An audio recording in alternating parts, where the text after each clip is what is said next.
E agora, nesse período da tarde, nós daremos continuidade às palestras técnicas.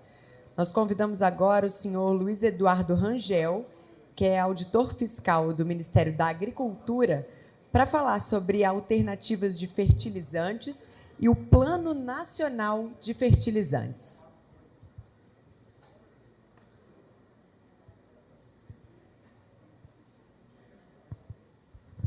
Boa tarde, pessoal. Tudo bem? Olha, vai ser um desafio. Falei para o Corsino falar para vocês sobre fertilizantes. Logo depois do almoço, depois de um sol que está lá fora, vai ser um desafio. Mas vamos lá. Sobre desafios, né, que a gente vive. Então, eu queria, primeiramente, me apresentar. Queria agradecer ao Rafael e a todos os membros aqui da ANAPA e de todas as entidades que estão vinculadas aqui. Eu sou Luiz Eduardo Rangel, sou auditor do Ministério da Agricultura, engenheiro agrônomo, com parte de vocês aqui também. Então, estou com um enorme prazer de voltar à Embrapa, que eu já fui pesquisador também no começo da década de 2000, e poder ver como continua pujante, né, a disseminação de tecnologia que a Embrapa faz junto com as associações, né, vinculado, obviamente, a todas as empresas que hoje estão oferecendo seus portfólios e, obviamente, a oportunidade, tanto de produtores quanto de técnicos, de se atualizar. Então, para mim é uma honra, viu, Rafael, ter sido lembrado por você. Rafael é meu amigo, presidente da Câmara Setorial, a gente interage bastante lá no Ministério, e dizer que o Ministério da Agricultura, como órgão da Esplanada dos Ministérios, nesses últimos 4 anos, ficou muito fortalecido do ponto de vista da sua importância. Eu acho, como foi dito também aqui no painel de abertura, ele entregou a expectativa de que inicialmente tinham sido colocada para eles. Então, eu fui incumbido de falar de fertilizantes, mas não poderia deixar de falar um pouquinho dessas vitórias que eu acho que o agro conseguiu conquistar. Obviamente, o Ministério como um órgão público, né, que coordena tudo isso, mas, obviamente, pela mão e pelo esforço dos próprios agricultores. Entre eles, eu acho que é importante colocar, existe um componente do fechamento de ciclos, né, do ponto de vista da competitividade da agricultura. E ele começa, fundamentalmente, com a essência básica disso, que é a propriedade rural, né? E nós tínhamos uma tradição, antes mesmo da Constituição de 88, de ter uma reforma agrária ainda não concluída. Então, um dos pontos fortes que eu acho que nós fizemos nos últimos anos foi dar o passo, né, não completo, mas um passo importante para a etapa final da reforma agrária, que é a titulação fundiária. Isso aconteceu e nós conseguimos colocar para dentro de um mercado formal mais de 500, quase 500 mil famílias. Então, são novos agricultores, provavelmente no primeiro momento familiares, mas com um potencial, obviamente, para todos os níveis de escala, e que vão entrar num ciclo produtivo de crédito, de seguro, de produção e comercialização, cooperativismo, etc. Então, isso foi uma coisa muito determinante. Outra que foi muito importante, que eu acho altamente relevante, é trazer também para o Ministério da Agricultura uma coisa que sempre foi imputada a nós, né, a nós, setor da agricultura, de uma forma pejorativa, que é a questão da sustentabilidade, né? Nós sempre nos apresentamos, de fato, como responsáveis e, obviamente, dentro dessa visão de sustentabilidade, mas durante esse período, trazendo o Serviço Florestal Brasileiro e o Cadastro Ambiental Rural para dentro do Ministério, nós conseguimos dar saltos em 4 anos que não tínhamos dado em 10. Isso demonstra, de novo, a competência, a dedicação, né, a importância que o Ministério da Agricultura deu para esse segundo pilar fundamental, que é a regularização ambiental, logo depois da regularização fundiária. E isso vai permitir com que todo o resto dos instrumentos de política agrícola, de política pública do Ministério funcione. Tá? E por que eu estou falando tudo isso? Né? Porque o cenário, né, que eu vou apresentar para vocês, e esse slide aqui propositalmente não está com o símbolo do Ministério da Agricultura, eu vou explicar por quê. O cenário que a agricultura começa a levantar, às vezes, ela não está apenas na nossa governança, ela não está no nosso radar de ação. Então, o ministro da Agricultura, nessa gestão, ele pôde ter mais alternativas de instrumentos para trabalhar, como eu comentei, a regularização fundiária com o INCRA dentro da nossa estrutura e com o Serviço Florestal também na regularização ambiental, mas, tradicionalmente, existem outras pastas dentro da Esplanada dos Ministérios que têm temas relacionados à agricultura e que, tradicionalmente, né, nem sempre, na verdade, estão conectadas com as mesmas agendas. Eu estou com a Elisângeles aqui na plateia, que é uma colega que trabalhou comigo muito tempo nos minor crops, né, que vão ser um tema que ela vai tratar depois, e um exemplo clássico é a Anvisa, que no passado tinha uma agenda muito divergente com o Ministério, e a gente, por vezes, a gente até brigava, né, Rafael, em alguns pontos, mas que hoje, né, por um esforço, né, de ambas as partes, você tem uma agenda convergente. E eu estou falando disso, e eu vou falar agora dos fertilizantes, porque é importante que vocês conheçam a história. A primeira coisa que eu gosto de falar quando eu falo de fertilizantes é o seguinte: os fertilizantes só têm um destino, só existe para uma coisa, não tem outra serventia para usar como nutrição de plantas. Não existe outro cliente que não seja o agricultor, ponto. Então, isso é muito importante para que nós, do Ministério da Agricultura, ao representar todo esse setor lá na esplanada dos ministérios, né, dentro do governo, a gente se coloque na posição de cliente. Olha que curioso. Nós somos clientes, como agricultura, de um insumo, né, obviamente, que vem de origem, muitas vezes, mineral ou sintética, eu vou explicar depois para vocês, e que passa por um processo de transformação e que é oferecido para ser usado na agricultura. Então, a agricultura é cliente. E, como clientes, né, nós analisamos os nossos fatores de produção, e os insumos são fatores de produção fundamentais para vocês.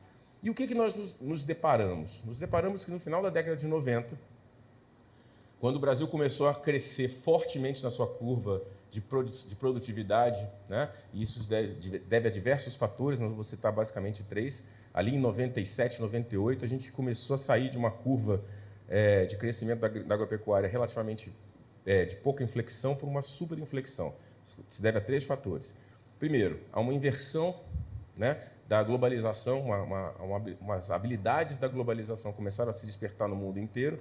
A China se abre mais fortemente para o consumo, basicamente, de grãos, se desenvolve e faz um fomento da sua indústria de química, e em detrimento da sua produção agropecuária. E isso inverteu a polaridade. Eles passam a nos fornecer insumos e nós fornecemos produtos agropecuários para eles. Esse é o primeiro fator. Quando eu falo China, entenda-se Ásia. Tá?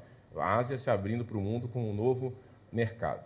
Segundo fator, o Brasil opta por fazer incentivos fiscais em duas escalas. Né?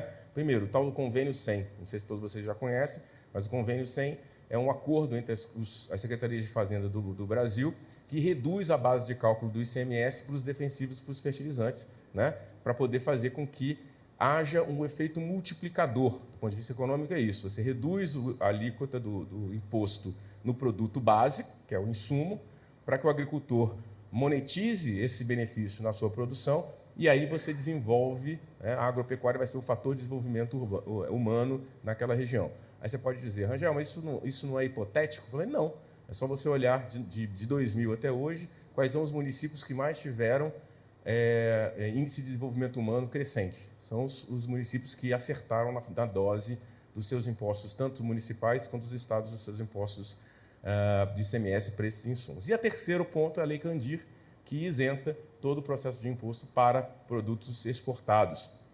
Fez então que a gente comece a se atender essa demanda. E aí o que aconteceu, como eu comentei no primeiro fato? Nós optamos pela nossa habilidade mais inata, né, que é a agricultura, e deixamos a nossa indústria padecer. E aí, de 99 para cá, a indústria brasileira, tanto de fertilizantes quanto de defensivos, ela manteve-se, a indústria brasileira, que é a indústria que produz no Brasil, né, ela manteve-se mais ou menos nos mesmos patamares ou declinou, enquanto a agricultura cresceu.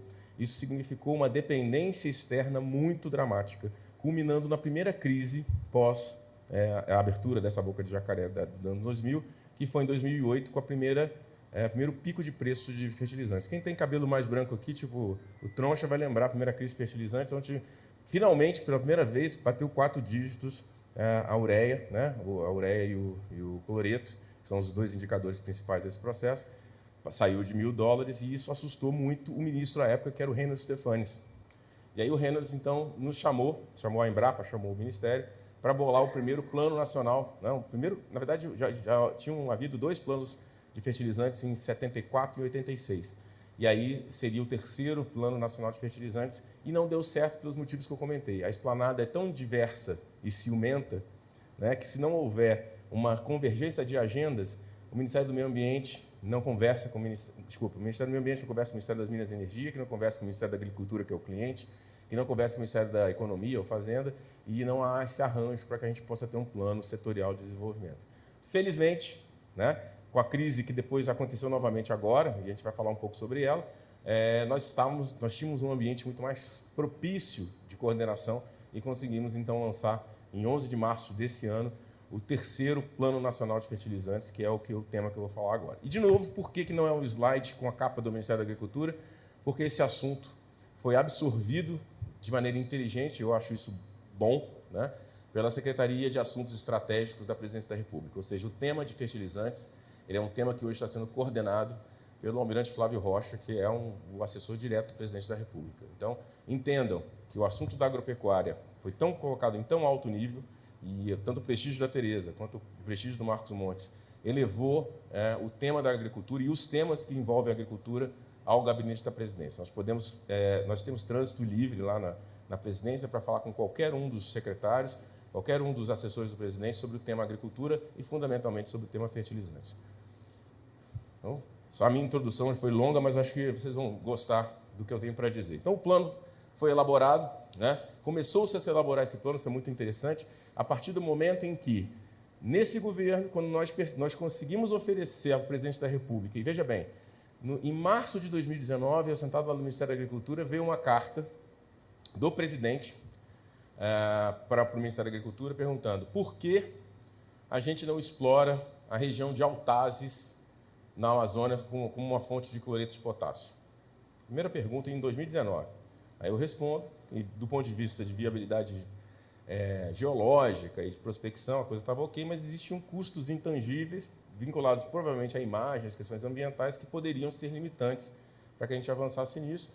E, considerando que os preços vinham se comportando, né, na última década de maneira bastante previsível, não faria muito sentido, sobre a ótica isso eu escrevi em 2019, não faria muito sentido a gente optar por um investimento de tão alto custo de imagem para um ambiente que está tão estável.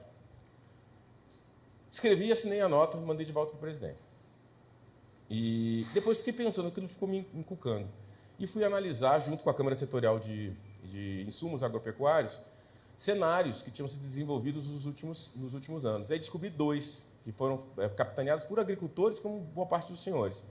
O pessoal da soja e o pessoal do algodão. Levantaram os cenários, tanto dos defensivos quanto dos fertilizantes. E, pasmem, chegamos à conclusão, e é uma conclusão que não precisava ser tão explícita, mas era óbvia, que nós tínhamos uma dependência de 85% de importação dos nossos fertilizantes básicos, NPK, e de 96% dos nossos defensivos. Ou seja, os produtos fundamentais e essenciais para os senhores poderem fazer as suas lavouras, eles estão totalmente na dependência de importação. Ou seja, a soberania que o Brasil argumentava que tinha do ponto de vista da segurança alimentar era, no mínimo, parcial ou duvidosa. E isso se comprovou com a crise que nós vivemos com a pandemia e com os conflitos mais recentes. A segurança alimentar é um efeito de oferta e produção e oferta de alimentos, mas que começa muito antes da própria plantio ou da própria colheita do produto dentro da fazenda dos senhores. Está nos insumos básicos do processo. E aí a gente começou a fazer esse diagnóstico em 2019, logo depois da carta que eu mandei ao presidente. E, ao final de em 2020, quando teve a pandemia, nós pudemos, lá como Ministério da Agricultura, ajudar o presidente, né, a lidar com a questão da pandemia, oferecemos a ele uma ideia do Plano Nacional de Fertilizantes. Note, em 2020, nós não estávamos vivendo ainda a crise que nós começamos a viver no final do ano passado, mas já percebíamos que esse cenário de alta vulnerabilidade na dependência externa podia, em algum momento, dar um problema. E aconteceu. E, felizmente, nós tínhamos um plano, né, pronto, trabalhado e arquitetado, em alguns detalhes, inclusive de curto prazo, que era um plano de longo prazo, mas de curto prazo, para oferecer para o presidente, e a gente vai comentar para vocês algum deles. Tá? Então, vamos lá. Basicamente, nós estávamos vivendo o cenário da chamada tempestade perfeita. Isso é um termo que o pessoal tem usado bastante agora, né? Tempestade perfeita é aquela em que todos os fatores levam ao catástrofe eminente. Então, a gente estava, de fato, com um cenário de alta dependência externa, uma catástrofe sanitária acontecendo, ruptura nos fluxos logísticos internacionais, né? E um conflito que acabou acontecendo no começo desse ano, exatamente no berço do cloreto de potássio do planeta. Então, isso realmente criou um cenário, né, que, obviamente, nós já tínhamos pensado que poderia ser uma crise por causa dessa grande concentração, mas de oportunidade para a chamada reindustrialização do país. Ora, se os senhores estivessem pensando, né, em investir em indústria, sei que o nosso assunto aqui é agricultura, mas estivessem pensando em investir em indústria, né, no Brasil, que indústria vocês optariam em investir? Uma indústria de pregos e parafusos, uma indústria de automóveis, uma indústria de geladeiras ou uma indústria que prestaria um serviço e um produto para o agronegócio? Eu não tenho dúvida que seria a terceira opção, né? Qualquer investidor que vê a pujança do nosso agronegócio, vê essa polarização e percebe no governo a oportunidade, né, de receber um investimento, faria um investimento dentro do setor que compra e paga bem, que é o setor de agropecuária. E eu falo isso de boca cheia, porque eu tive várias reuniões com diversos CEOs das empresas internacionais, inclusive da Yara Fertilizantes e da Mosaic, e uma coisa que a CEO da Mosaic disse para o ministro e disse para a gente lá no Ministério da Agricultura, falou assim, olha, o Brasil é o nosso melhor cliente, porque ele encomenda e paga. Olha que maravilha. Eu falei, olha, que bom, né? Bom saber que nós somos bons pagadores, ou seja, os senhores agricultores, né, são bons clientes e acabam porque temos volume de demanda para receber e somos bons pagadores no final do dia. Então, essas empresas realmente reconhecem o Brasil com um grande potencial. E se reconhecem para poder oferecer de fora, por que não para fazer investimentos aqui, né? Então, essa seria a lógica. Nós tínhamos, então, essa aqui é a curva de tendência que eu comentei para vocês. A gente cresceu muito na questão da produtividade da agropecuária e mantivemos ou regredimos, basicamente, na questão da nossa indústria de base, que dá a nossa sustentação. E o Plano Nacional de Fertilizantes visa exatamente isso, né?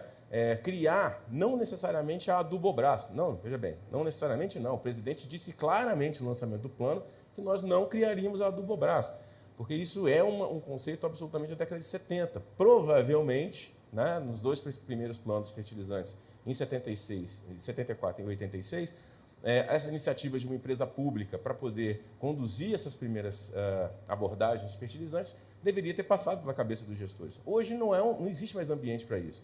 O governo trabalha fundamentalmente sobre os pilares de melhoria de um ambiente de negócios para a atração de investimentos. E isso nós fomos espertos em desenvolver já nos últimos anos, não necessariamente nesse governo, de alguns governos para cá, que são iniciativas como a do PPI, nas parcerias para investimentos, em que o governo identifica quais são as dores do setor privado que fazem com que determinados empreendimentos não decolem, resolve essas pequenas dores, ajuste fino dessas pequenas questões e permite que os investimentos venham, aconteçam e se materializem no cenário. Então, essa é a premissa fundamental. Outro conceito importante para superar aquela briga de vaidades, né, que existia no passado é criar um conselho, né? Criamos o CONFERT, que é quase que uma autoridade nacional sobre fertilizantes. E note, ele não expropria a competência, por exemplo, do Ministério da Agricultura para o registro de fertilizantes. O registro e vamos dizer, a composição, a verificação da conformidade desses insumos que os agricultores compram e a fiscalização disso acontece dentro da Secretaria de Defesa Agropecuária no MAPA, tá? Mas o Conselho de Fertilizantes pensa o macro. Ele pensa a questão regulatória, mas pensa a questão de incentivos fiscais, pensa a questão da industrialização, pensa a questão dos impactos ambientais e como fazer para que tudo isso, de fato, se reflita num produto acessível para o agricultor, para ele poder fazer a sua safra acontecer. Tá? Então, isso é muito, muito importante. O plano ele tem quase 200 páginas detalhadas, ele se baseia em algumas etapas. Uma é um primeiro benchmark internacional, para a gente poder entender, vou falar de cada um dos nutrientes aqui, e depois ele se desdobra em diretrizes, objetivos estratégicos, e nós fomos além, nós criamos ações. Isso é ousado, tá, senhores? Normalmente, planos estratégicos nesse nível não chegam às ações. Mas era muito importante que o setor, para a gente demonstrar credibilidade, a gente colocasse ações que nós gostaríamos de fazer no plano, e ali elas estão expostas. Tá? Então, o que acontece? Né? Nós vamos implementar um plano que começa e é lançado em 2022, mas tem o objetivo de chegar em 2050. E aí eu vou falar um número para vocês entenderem que nosso planejamento não é que ele seja ousado ou seja tímido, ele é real. O que está escrito aí? Ah, bom, vou correr. Ele é real. Então, em 2050, notem, o Brasil não pretende ser autossuficiente em fertilizantes. A gente abandonou essa ideia de lado. Nós queremos ser soberanos, queremos ter a capacidade de oferecer aos agricultores com produção nacional ou regional, chamado nearshoring, né, na região, num país aqui próximo ou não, cerca de 50% dos fertilizantes que vocês consomem. A gente está falando de quanto, mais ou menos? Hoje, 50 milhões de toneladas. Não é pouco, não. Só para você ter uma noção, um navio que chega no porto para descarregar, ele tem mais ou menos 60 mil toneladas. O Brasil importa por ano 40 milhões de toneladas. A gente utiliza 50. E vai utilizar em 2050 quase 80 milhões de toneladas. Então, a tendência é que a gente consiga mudar um pouco o cenário no longo prazo, estimulando esse ambiente de negócio que a gente está colocando aqui, para que em 2050 os senhores agricultores, técnicos, dependam de uma importação, dependam dessas, tenham menos fragilidades, menos vulnerabilidades nas questões de insumos estratégicos do que tem hoje. Tá? Tenham mais capacidade para isso. E aí eu vou citar para vocês que, provavelmente, nessa trajetória, os senhores não terão muito terreno fértil, usando uma brincadeira aqui, para os fertilizantes tradicionais, mas sim para esses que os senhores viram lá fora, os fertilizantes especiais, fertilizantes alternativos, é o que a gente tem percebido. Mas o plano, ele também foi esperto ao colocar isso, porque as cadeias que estão ali desenhadas dentro do plano, elas são fundamentalmente colocadas no NPK, seria o nitrogênio, fósforo e potássio, com realidades muito parecidas do ponto de vista de volumes, mas diferentes do ponto de vista de estratégia. Nitrogênio, para que vocês entendam, é uma dependência muito grande, menos na soja, todas as outras culturas assim precisam. Ele basicamente vem de uma síntese, né, de hidrocarbonetos oriundos basicamente do gás natural, no mundo inteiro, ou de outras fontes de hidrocarbonetos. O Brasil possui gás, vocês sabiam? Muito gás. E cerca de 80% do gás que nós produzimos nas nossas plataformas é reinjetado porque a gente não consegue utilizá-lo. Mas o preço do milhão de BTU de gás no Brasil é cerca de $17 o milhão de BTU, enquanto no Catar é $2. Então, competir com o Catar na produção de ureia e amônia é quase que impossível do ponto de vista das habilidades. Mas nós precisamos fazer um plano. E existem possibilidades interessantes nesse momento em que o mundo está revendo, inclusive, o uso de combustíveis fósseis.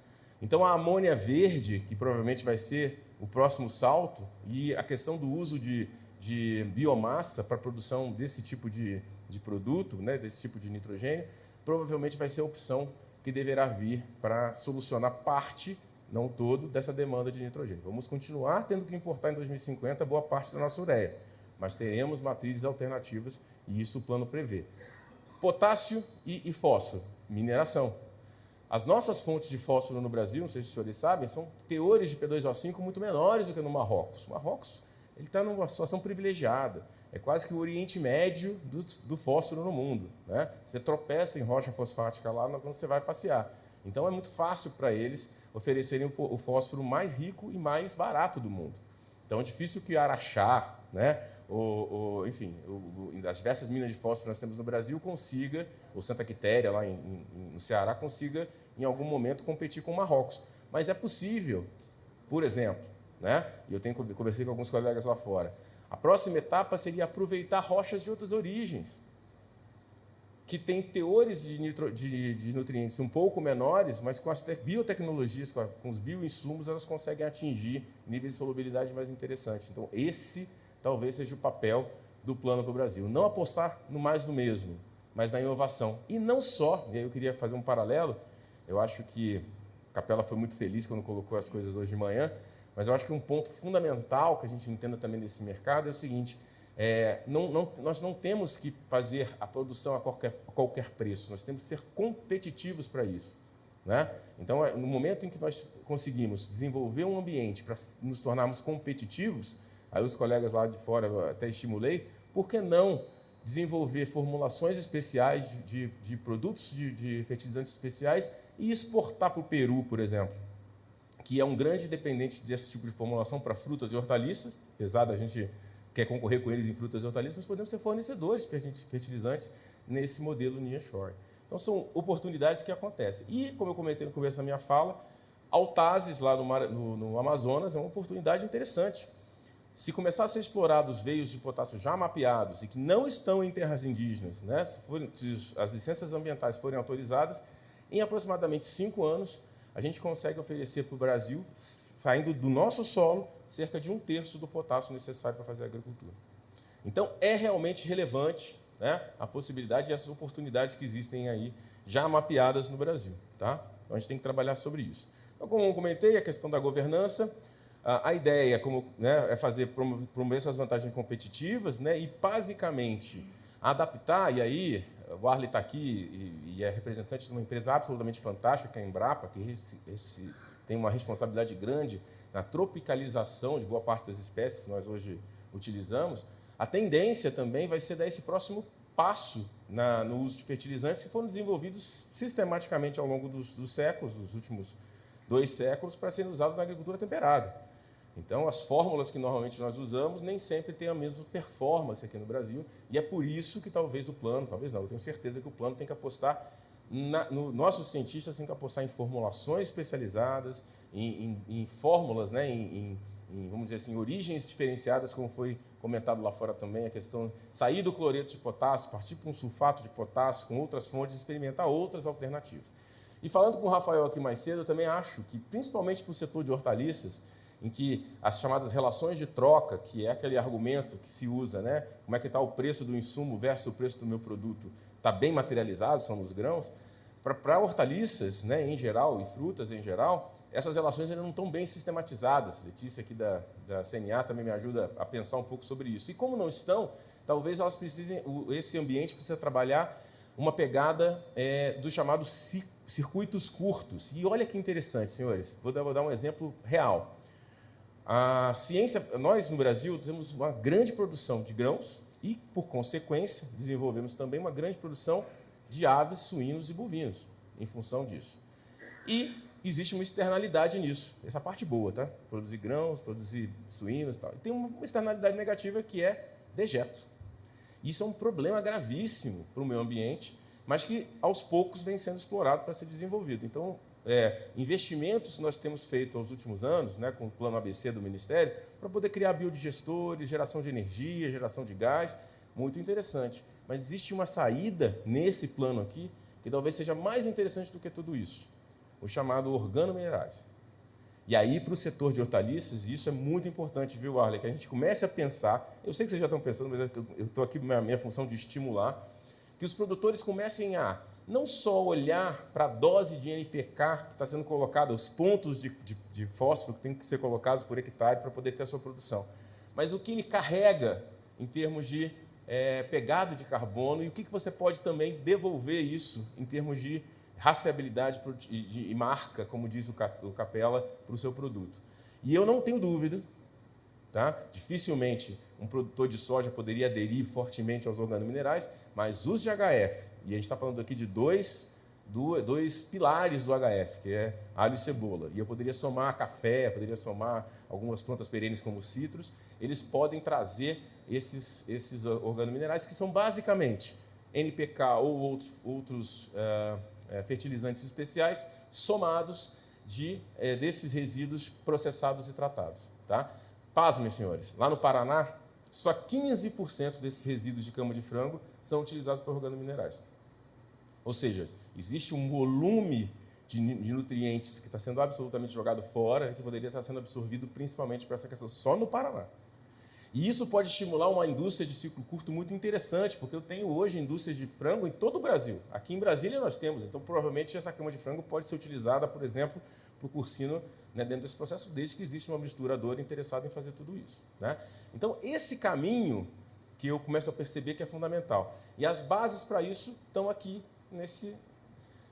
esse lugar é um dos templos para isso, né, da pesquisa. Ciência e tecnologia tem que ter como pilar fundamental e inicial do plano fomentar que esses pesquisadores, isso foi feito, né, pelo Ministério da Ciência e Tecnologia e CNPq, para que a gente dê o primeiro salto em busca das alternativas viáveis, economicamente sustentáveis dos fertilizantes, e a gente assim consiga perseguir. Não abandono a ideia de montar uma fábrica de ureia e amônia. Aliás, nós temos 2 já funcionando, né? Uma estratégia que a Petrobras nos ajudou, nós desinvestimos, né? Nós que digo Brasil, desinvestiu em duas fábricas em Sergipe e na Bahia, e hoje produzem fertilizantes no Brasil com um preço alto. Imagina se a gente conseguir baixar o preço do gás. E temos a ideia de concluir uma fábrica em Três Lagoas e as outras que virão por aí. Mas, repito, o plano tem uma visão de 30 anos, né? Então, como uma visão de 30 anos, eu até brinquei com o Paulo Guedes, viu, Corsino, quando a gente lançou o plano, falei, ministro, estou te dando de presente o primeiro plano para reindustrializar o país.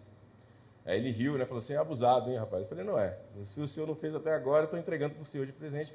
E aí eu expliquei para ele isso. Falei, olha, se a gente puder apostar num setor que vai industrializar, né, um determinado segmento e ter como cliente o agronegócio, a possibilidade de dar errado diminui bastante.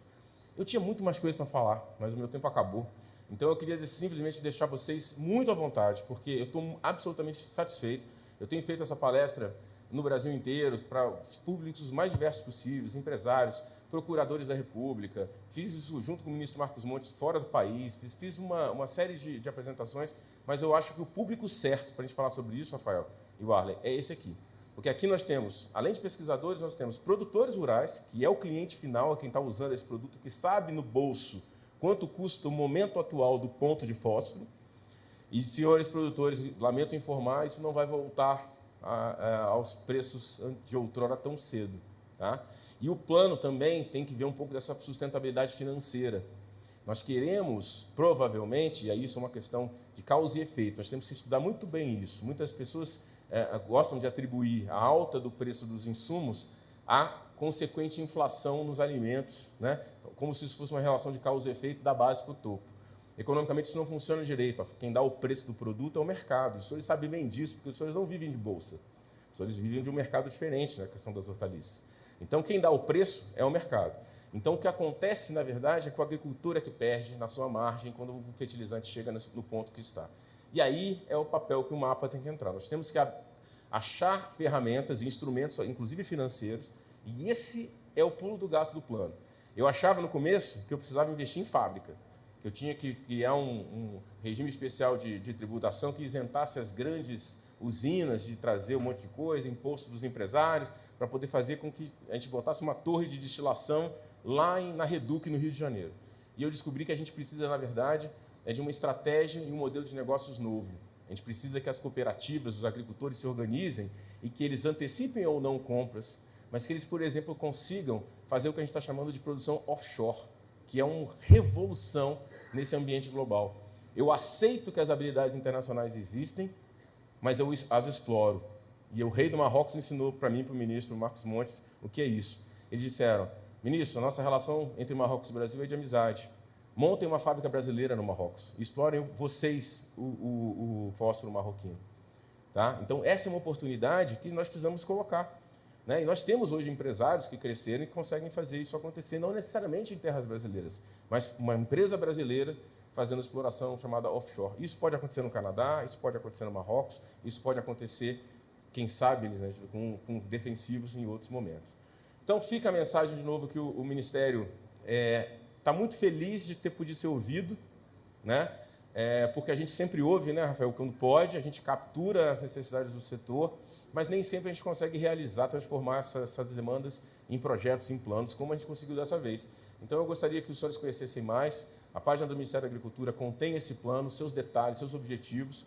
Critiquem, cobrem, que se quiserem, me xinguem. Tá? Nós temos um e-mail lá chamado conferte@presidencia.gov.br, que é o Conselho Nacional de Fertilizantes. Estamos ávidos por receber qualquer tipo de demanda, inclusive reclamação. Temos lá pessoas que reclamam o seguinte, poxa, eu tenho uma misturadora em Uberaba e a Mosaic está me, desculpa o termo, está me sacaneando porque está mandando só para um outro cara lá e não está fechando esse contrato comigo. Você pode fazer alguma coisa? Então, tem de tudo.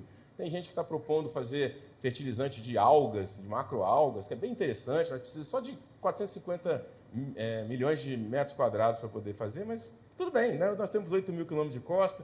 Então, tem projetos de toda a monta, tem estratégia de todas as questões, e a gente está organizando isso em macro projetos e incentivando isso na medida em que esses projetos possam impactar positivamente os indicadores do plano e ajudar a gente a chegar nesse objetivo, que é reduzir a vulnerabilidade e a dependência externa no Brasil em até 50% em 2050. Essa é a meta. Espero que eu possa ser servidor para poder fazer mais planos como esse para o setor, porque a gente já está conseguindo bons frutos em 1 ano, imagina em 30, tá bom? Então, um abraço, senhores. Obrigado.